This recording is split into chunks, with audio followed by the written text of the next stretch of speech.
Bismillah ar-Rahman ar-Rahim. Assalamu alaikum, dear students. Our current session focuses on the approach and theory behind total physical response method. I hope and expect by the end of this session you would have some understanding of the theoretical underpinnings of the total physical response method. Well, my dear students, TPR or total physical response method reflects a grammar-based view of language. Asher, who is one of the major proponents of the method, states that most of the grammatical structure of the target language and hundreds of vocabulary items can be learned from the skillful use of the imperative by the instructor. Because it is believed that command or imperative is the major way of learning L1, Asher believes that it can be the major way of learning L2 as well, and through imperatives, through commands or orders, the teacher can make the learners learn a lot of vocabulary.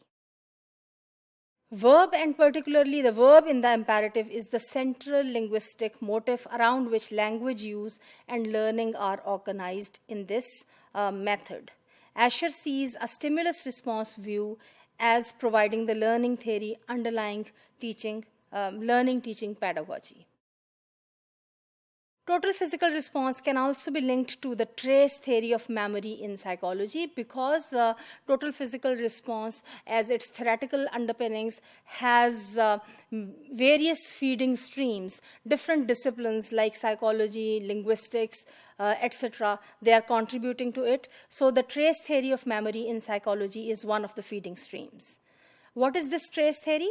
The more often or the more intensively a memory connection is traced, the stronger the memory association will be, and the more likely it will be recalled. Tracing can be done verbally, that is by rote repetition and or in association with motor activity. Combined tracing activities such as verbal rehearsal accompanied by motor activity, where some imperative is used, a verb or an action is commanded or is given, and a motor activity, a response to that in the form of action is done. Hence, it increases the possibility of successful recall of the linguistic item that is to be taught, or its meaningfulness. Asher draws on three influential learning hypotheses, and I would refer to all of them. There exists a specific innate bioprogram for language learning, which defines an optimal path for first and second language development.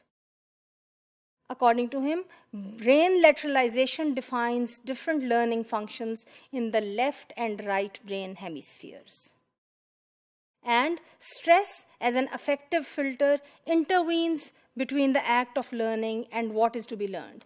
The level of the stress would determine whether it would be easy to learn or not, whether it would be possible to recall or not. The lower the stress, the greater the possibilities or chances of learning are. Well, when we talk of this bioprogram that Asher has taken the hypothesis from, Asher's total physical response is a natural method in as much as Asher sees first and second language as parallel processes of learning. He sees actually three processes as central to this learning process. The first one is children develop listening competence before they develop the ability to speak. So mostly when a child learns L1, it is through imperatives according to Asher, and the commands are given by the parents or the elders, for example, to eat or to sit, or don't cry, eat a biscuit, sit down, etc. And children learn through listening process first. Speaking comes later, because they respond to these imperatives through actions, not through speech. At the early stages, according to Asher, of first language acquisition, they can understand complex utterances that they cannot spontaneously produce or imitate. So through listening, they understand, but they cannot imitate. The second step that he talks about is children's ability in listening comprehension is acquired, because children are required to respond physically to spoken language in the form of parental commands. Since they have to respond to them by fulfilling the commands, this motor activity is more important.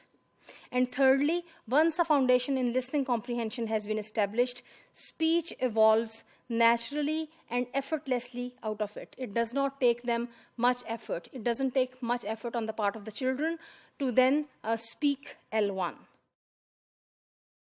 The concept of brain lateralization is very, very important in this regard.